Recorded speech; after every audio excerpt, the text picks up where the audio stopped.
I think now I have to get a TV. I got a TV. I had no choice, had to get one. Now, it is product like this that make me remember why I started doing YouTube in the first place. And I say this because when I was going to buy this TV, I checked everywhere online again. I checked on Jumia, not on Jumia actually. I checked on YouTube, I checked on TikTok, I checked on Instagram, and there was nothing about this TV. All I could see is this TV was on Jumia, but there is no review. Nobody knows, nobody has said anything about this TV. I just know that they exist, but there's no review about this TV. And again, this is why I started doing things like this in the first place, to buy products that are out there but do not have much review on them. So people like you that want to buy them would know what you're buying. And so let's talk about this TV.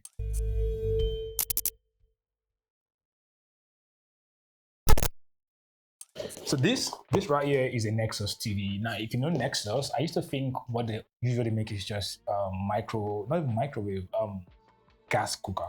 That's what I used to remember. I used to think that's what they used to make, gas cooker, and maybe burners as well, and other things. I never knew they used to make TV, until I saw them on Jumia, and I was like, Nexus makes TV, and I thought to myself, maybe I should buy this. Now on Jumia, you said that it was an Android TV, but there was no review as to whether it was really an Android TV. I got good reviews pretty much from people who said it was nice, that the TV does this, quality is clear, the audio is this, and blah blah blah. But nobody really says anything about it being a smart TV if they were able to watch Netflix or YouTube or stuff like that. So I was a bit skeptical. But I thought, again, it's Jumia. If you buy it and there's nobody says this, you can obviously return it back, And so I purchased this TV. So what are the things you get in this TV when you purchase this TV? So obviously, when you purchase this TV, the first thing you see is now I've done an unboxing already, so there's no unboxing video for this. I'm just going to tell you guys what you get inside. So obviously, the TV comes out, it's wrapped in this nylon thing here. And then you have the TV's feet. It comes with a feet that you can attach to it. It also comes with a wall bracket, a free bracket that you can put to the TV and hang it on the wall. I'm going to talk about that later in the video. And then it comes with a remote, obviously. It comes with, what else does it come with? Of course, the guide and also your warranty that you can use, to, in case you want to return it back, And then it also came with this, what's it called now? This rubber thingy that you can kind of use to put on the feet, so the feet does not glide on whatever surface that you put it on. I've not seen that in other TVs before.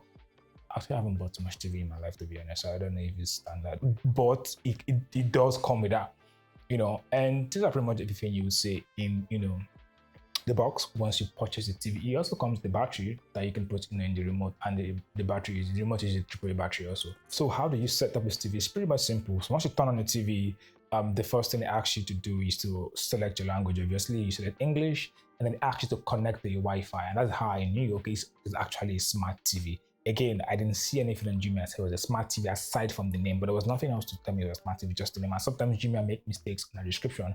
I've had a problem before buy something off Jumia because they said it's this and apparently it's not that. But so you connect to the internet, and then you have the full, the full menu itself. There are not so much. You have things like your settings, your browser, your application, your app store, and then you start having things like YouTube and Netflix. Mind you, you have to download those things. They are there, but you have to kind of download them back on the system. And it also comes with the internal memory of 6 gig or 8 gig, which I think is cool. Now, when I downloaded YouTube, I was able to log into my account and watch some of my videos. But when I downloaded Netflix, I had a problem. Netflix wasn't working. I know it wasn't working. And for a minute, I was like, I said it.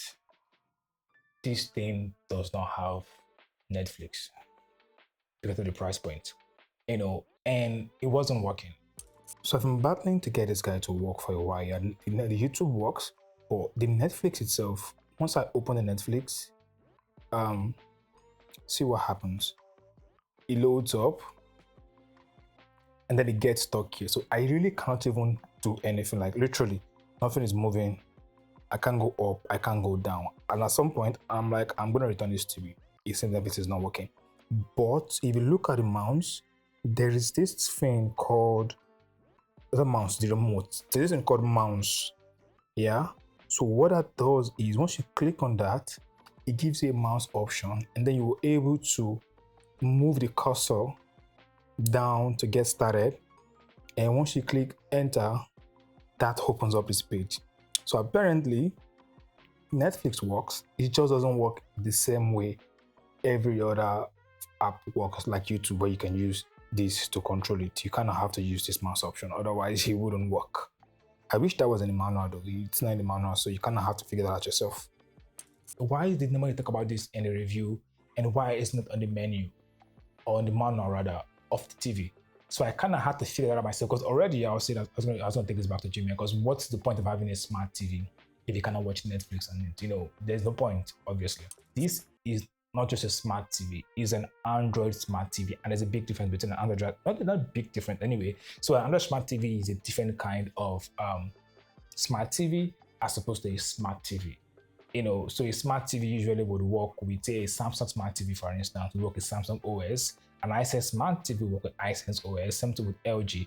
But your Android smart TV is working on Android OS, same OS you have with on your phone. So you have things like internal storage, where you have things like your app store, and you have things like browser as well that you would normally not have on regular smart TVs. Let's talk about the port that it comes with. Now for me, because of the price point, I was surprised that it came with 2 HDMI. Again, I don't know if most TV come with that, it's just me, but it came with 2 HDMI. It also came with 2 USB-A ports, and then you have your audio input, which is your AVI port, and one other port that I don't even know what that port is. I think for your antenna as well. If you're using CVC's antenna, there's an antenna port as well, you know, at the back of the TV, not at the back though, but at the side. So that way, and I think it's a good thing, because I used to have a TV one time that all of the ports are at the back. So when you put it on the wall bracket, you have this problem where it doesn't sit very well because the TV are poking out. But as opposed to it being on the side where it's easy to just get it flushed into the wall, you know, which is what I like about, one thing I like about this TV as well.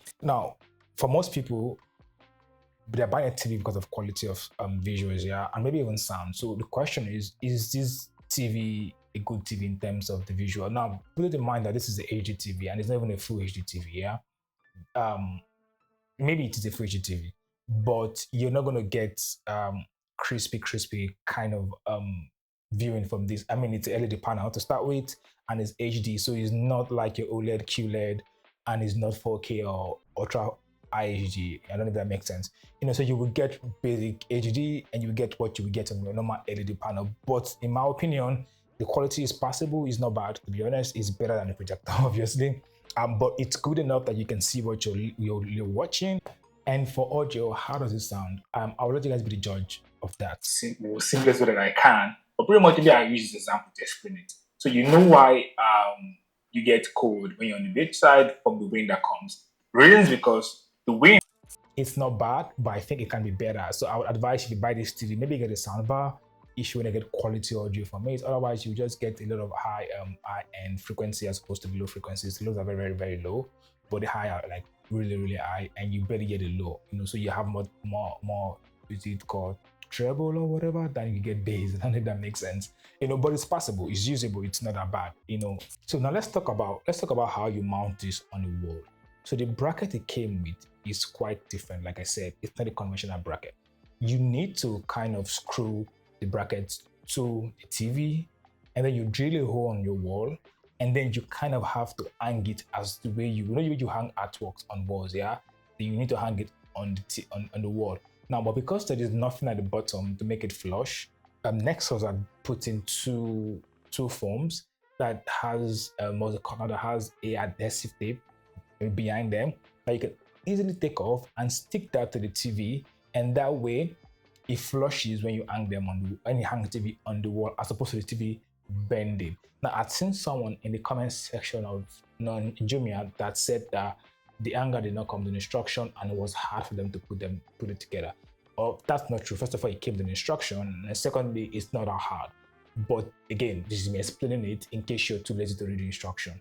This is how you put the wall mount on the TV and on the wall. Do I think it's a good buy? I think it's a good buy. I think it's good enough for me for Christmas. The plan is to use it for this Christmas period, and maybe give it out until I'm able to buy the one that I want to buy. You know, for the actual parlor space. The TV is too small for the parlor space. Actually, I need something bigger. But it's good enough for that. And for the price point, I got this on Jumia for 126,000 naira. Plus shipping was around 127 thereabout. But I think it's a good price for the TV, and I think it's a good price point for the quality that I'm getting. I know I'm paying for HD and LED panel, and I think it's good. It's brand new as opposed to buying something that's fairly used for the same price. I mean, there are TVs out there that are fairly used and they're still for the same price. Why would I do that when I can just buy a brand new TV? And in case you're wondering what this TV looks like or how it works, I hope this video has been able to help you. And yeah, see you guys in the next one. Please like, share, and subscribe. And peace out, guys.